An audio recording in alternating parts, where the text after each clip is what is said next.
Hey guys, welcome to Inside Boxing Brain. It's me, Harry, and yes, you guessed right, we're back for another video. Today's subject matter is a reaction to the fight last night where Jake Paul defeated Anderson the Spider Silva over 8 rounds, unanimous decision on all 3 judges' scorecards. So I want to do a breakdown of the fight, a reaction, and I want to give you my thoughts and feedback on last night's event. So let's get straight into it. So if anybody watched the fight, I think we have to start by giving a round of applause to both men because they both clearly came to fight. They both brought a really good game. And Jake Paul and Anderson Silva both left it all in the ring. You could see that they were really trying, and this wasn't just one of those pitter-patter sparring match boxing fights. It was a proper fight where both men were trying to really hurt one another. In the initial first 2 or 3 rounds, I really felt that Anderson Silva had his measure. Anderson came out, and in the first round, he took it kind of easy. He was sort of just measuring him, trying to find his distance, seeing what type of stance Jake Paul was going to come out in and whether he was going to hold the centre of the ring. But Anderson was really using his distance and his space, and he kept firing the jab out, trying to find a place for his left hand because he's actually southpaw, so it's the opposite way around. So he kept firing his jab out, and he was trying to find that distance to bring that left hand in to try and hurt Jake Paul. But for whatever reason, he just couldn't seem to catch Jake clean.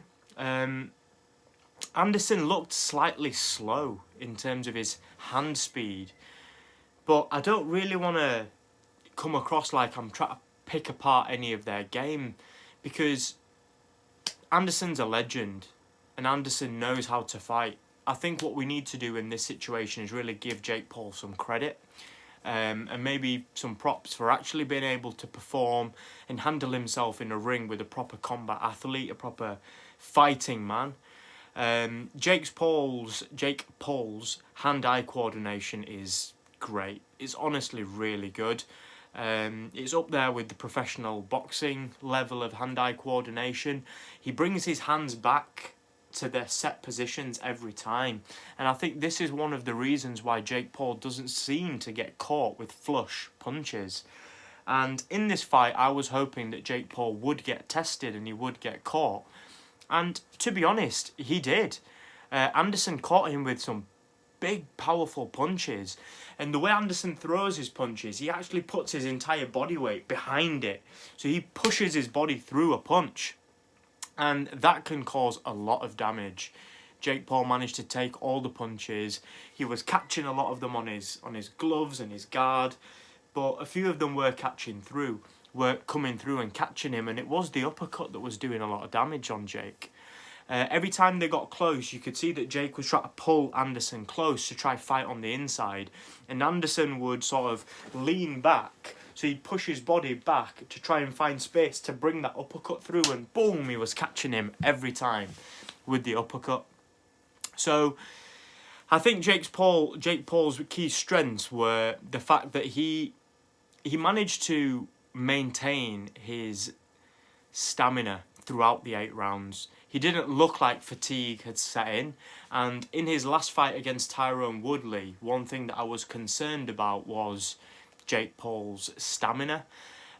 So it was a really good demonstration of boxing from Jake Paul. I do think that he is knocking on the door now in terms of he's in the pecking order of a potential possible professional boxing match with a professional boxer. I do think he's got the skill and I do think he's got the talent. He's clearly got the power. I think all this conversation around Jake Paul is just a YouTube boxer and he can't fight now needs to be put to bed because, let's be honest, any man who can fight with Anderson Silva and survive over 8 rounds is a talented boxer. Anderson is one of the most tricky people, and you could see in that ring as well, some of the angles that he was making Jake Paul think about were very confusing, and Jake Paul was getting caught with some punches, but he managed to absorb that damage. Overall, it was a great fight. I really liked the humble nature of the both athletes at the end of the fight.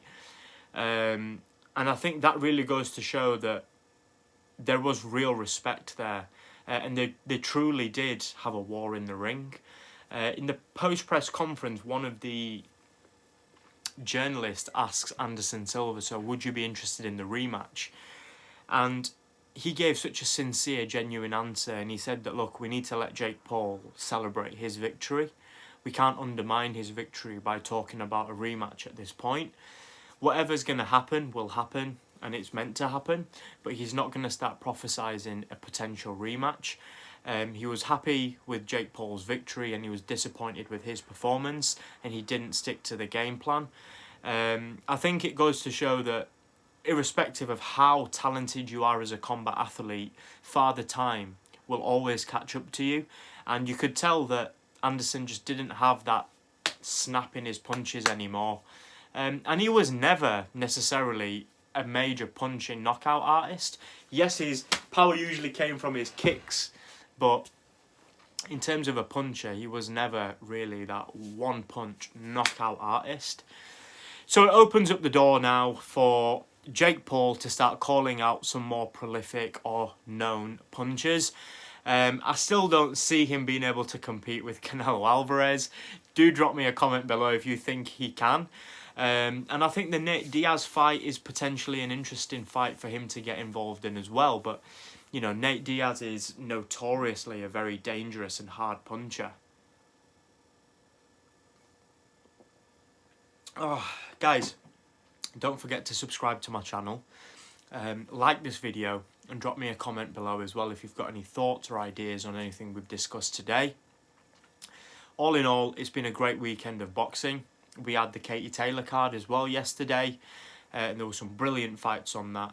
Katie Taylor is now set up for her rematch with Amanda Serrano, and I'm excited to see that fight, but who knows if it's going to happen given the fact that Amanda Serrano's promoter and Katie Taylor's promoter are at war with each other. There's a £100 million court case currently on Jake Paul from Eddie Hearn for defamation for the allegations of corruption that he made against Matchroom Sports and the judges that they have been picking. Anyway, I'm sure I will be doing a video closer to the time once the discussions and that fight gets discussed about. But I hope you've had a lovely weekend, guys. It's just a short video from me today. I am going to be back this week for some more breaking news. We're anticipating and waiting for Conor Benn to come out with some official news and an official statement, because so far it's just been what we've heard from the grapevine, from all these newspapers, which, let's be honest, who knows if it's true. Guys, it's Harry from Inside Boxing Brain. Thank you for watching my video. Subscribe to this channel, drop a like on this video, and comment below if you've got any thoughts that you'd like to share. I will be back very soon for another video. Boom, boom, boom!